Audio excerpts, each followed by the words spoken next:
welcome back to my show. I'm Dr. Lott from Acupuncture is My Life. Now in this episode, I'd like to discuss the effects of the coronavirus on the blood vessels and how does this affect one of the 6 extraordinary yang organs in Chinese medicine, that being the blood vessels. Now researchers around the world are beginning to discover the assault impugned upon the blood vessels by the coronavirus.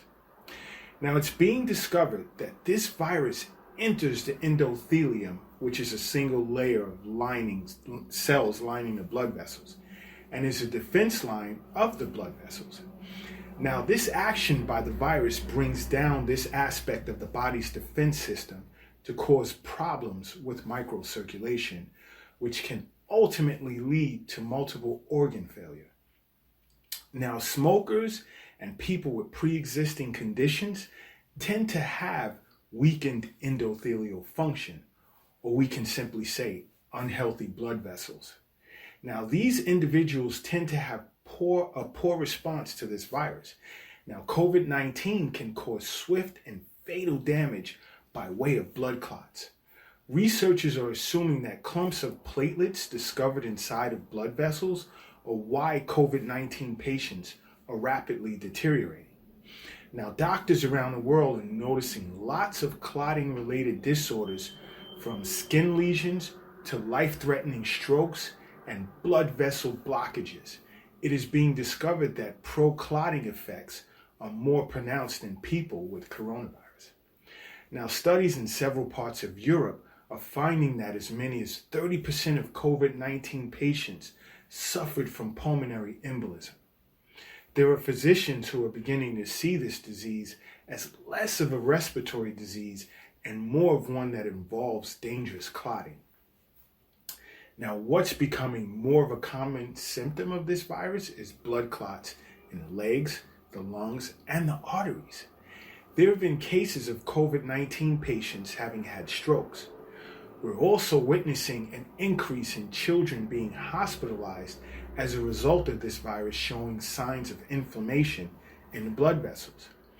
Now let's take a look at this from a Chinese medicine perspective. Now in Chinese medicine, the blood vessels are considered an extraordinary yang organ because it functions as a container for blood. In Chinese medicine, the blood vessels contain the blood and are the vehicle for the circulation of qi and blood. The blood vessels transport refined food essences, qi, and blood all over the body. And the blood vessels are indirectly related to the kidneys because kidney essence is responsible for producing marrow, which plays a part in producing blood, and also because the yuan qi of the kidneys are responsible for transforming food qi into blood. Now, the heart and lungs have a strong influence on the blood vessels by way of the heart governing blood and controlling the blood vessels, and the lungs control all channels and vessels.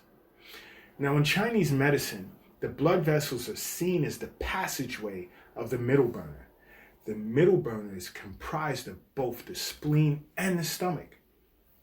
So when you get a moment, please go back and view my episodes on the spleen and stomach to get an understanding of their importance relative to your overall health and well-being. Now, the blood vessels are responsible for transporting the refined food essence, qi, and blood, which is produced by the spleen and stomach, all over the body to nourish all tissues. So even if you're not well versed in understanding Chinese medicine, simply think of the dangers in which any form of qi or blood stagnation causing blood stasis in the form of blood clotting can impose upon the human organism. As blood moves in the blood vessels, it relies on the power of qi to properly circulate. Now, the free flow of qi and blood throughout the body is of extreme importance for a healthy life. Now, acupuncture as well as herbs present clear focus on the free flow of qi and blood to restore and maintain balance within the human organism. Now, don't forget to subscribe to my show to learn more about acupuncture and Chinese medicine. And until next time, acupuncture is my life. What's yours?